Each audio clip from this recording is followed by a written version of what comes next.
Whether to self-publish versus going the traditional route is a debate which generates more heat than most topics in the writing world. Part of that is because both sides tend to be argued by people with a position to defend. So I'm going to give you the honest version as I see it. Others will perhaps have a different view. Traditional publishing means being published by an established publisher, usually one of the big five publishing houses.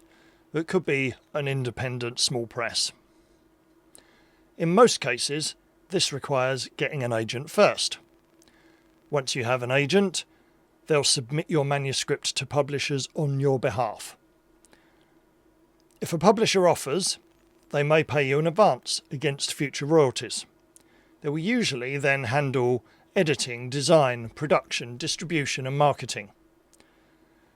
The advantages of this are clear. You pay nothing out to get your work in print. You might receive an advance. Your book will be available to bookshops. The legitimacy and reach of a traditional publisher is hard to replicate yourself. If things go well, the agent relationship opens further doors. The disadvantages are also pretty clear. The process is extremely slow. A year or more from submission to publication is not unusual. Rejection rates are huge. Most submitted manuscripts don't find an agent, and most agented manuscripts don't find a publisher. Royalties are typically 10 to 15% of cover price for print, higher for ebooks, but you don't see anything more until after the advance is recouped. An advance is just that, a payment of royalties ahead of the publisher receiving them, and they need to pay themselves back first. You cede significant control over the cover, the title, the timing, and sometimes the content. And the marketing support, even from large publishers, is often less than authors expect. The publisher's reputation will open doors, but the author will still have to walk through them and do a lot of the work. Self-publishing means publishing independently of the traditional houses. You handle everything: editing, cover design, formatting, distribution, and you keep all the royalties. Platforms like Amazon KDP and ingramspark make the mechanics of the supply chain straightforward. You can publish quickly, sometimes in hours, price flexibly, and retain almost complete control. The advantages then are speed, control, royalty rates, and the ability to respond directly to your readership. Many self-published authors have built serious careers and serious income. Some have even chosen to switch from a traditional model to a self-published one.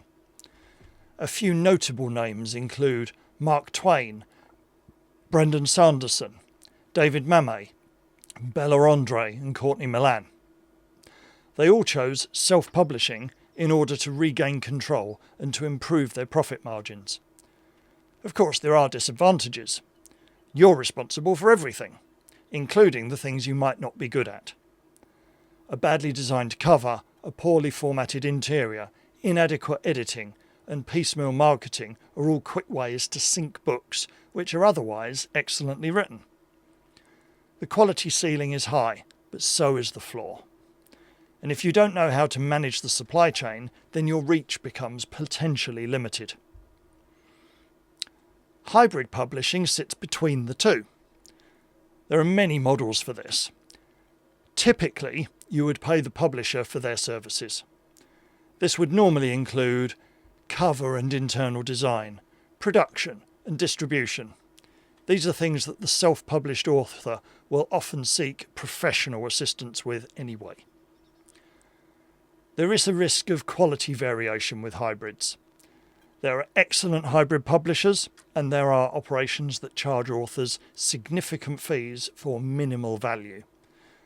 Often these latter are referred to as vanity publishers. If you go for a hybrid publisher, check the books they've produced, verify their distribution claims, and understand exactly what you're getting for your money.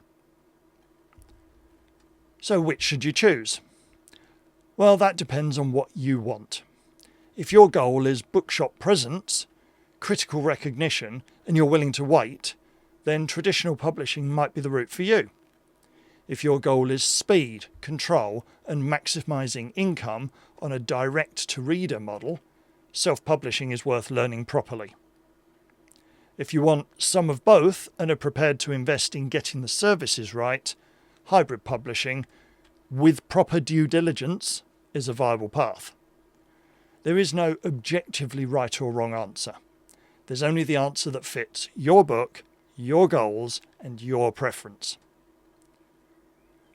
For my part, I operate a hybrid publishing company called Tweedlecoat.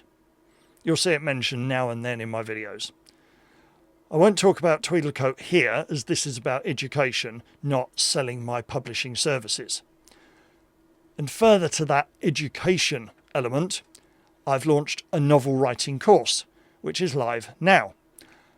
And I'm working on a follow-up course which will focus on all of the steps you need to go down, either whether you're going for traditional or self-published routes. My lecture plans for the following course cover how to approach agents, how to navigate the traditional publishers, and how to benefit from those relationships. I also go through how to complete the steps you'll need for self-publishing, from how to get your layouts right, to designing your cover, to dealing with supply chains. And links for everything are in the description, which I'll update as new content becomes available.